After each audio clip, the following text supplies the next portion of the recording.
Hey everyone, it's your girl Nikki again with Nikki's Tasty Kitchen.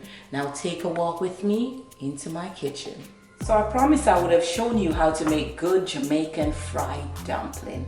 Already washed my hands. Over here I have some flour, just pure white flour. I have some baking powder. I have oil and I have my pitcher for my water and I have my salt here. So I'm gonna go ahead and get my water.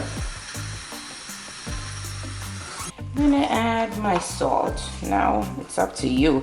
I don't measure when I cook. I don't know why, so I will not tell you about a teaspoon, a tablespoon, and none of that stuff. I just know my limitation, but if you don't, then you want to measure and make sure you do not put too much. I'm gonna go ahead and I'm gonna add my baking powder to my flour. And then what I'm gonna do, I'm just gonna mix my baking powder and my flour. Just mix it up, let it all blend. If you like to taste, it's no problem. You could take a little bit into your hand and you could taste it. But like I said, I don't do that when I cook. I'm gonna go ahead and pour my water in.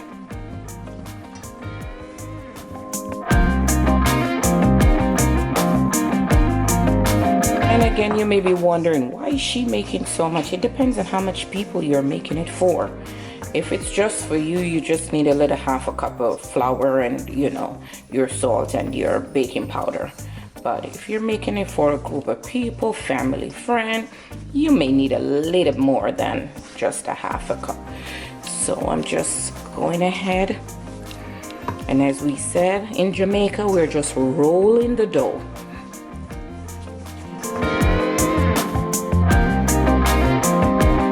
Want it to be moist when you're finished putting it together. So you see I have little extra flour on the side, which is perfectly okay. You could add water again to that all by itself, but you don't want to mess with what you already have getting smooth and nice here. Just gonna go ahead and add a little bit of water. You don't want too much water because you don't want to spoil it, especially when you're doing a good job. Okay, so I add a little bit more water to the extra mix that I had, and I think that should be good. And I just kind of roll it together and I just put it all in one. So I finished kneading up my flour, my dough, and I'm gonna go ahead and cover it with just 2 pieces of damp paper towel.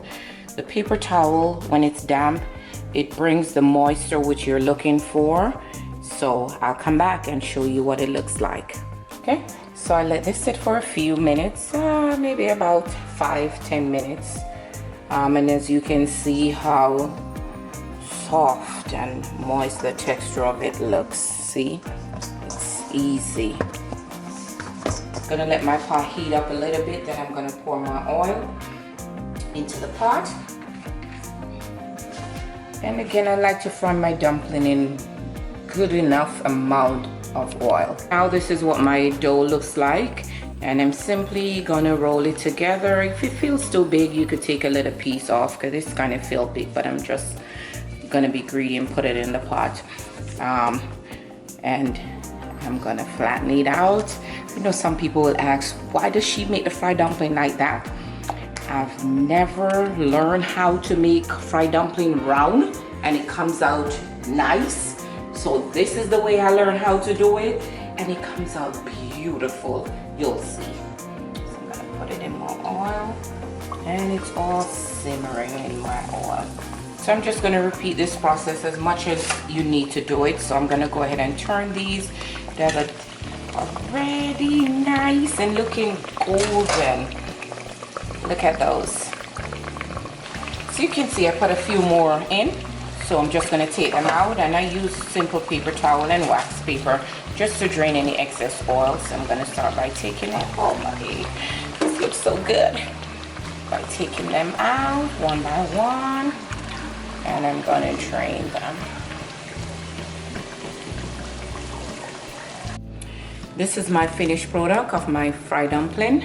Aren't they looking lovely? You could serve it whatever you choose to. I choose to serve mine with a great Jamaican ackee and sawfish and plantain. Thank you for joining Nikki's Tasty Kitchen. Don't forget to like, subscribe, and share. Until then, see you next time. Enjoy.